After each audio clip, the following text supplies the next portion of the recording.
ఈ రోజే డౌన్లోడ్ చేయండి. మీ ఫేవరెట్ షోస్ చూడండి.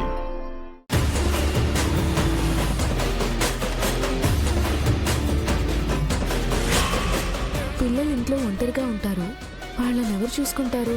ఒంటరిగా ఎందుకుంటారు బాగి? తోడుగా మనోహరి ఉంటుంది కదా.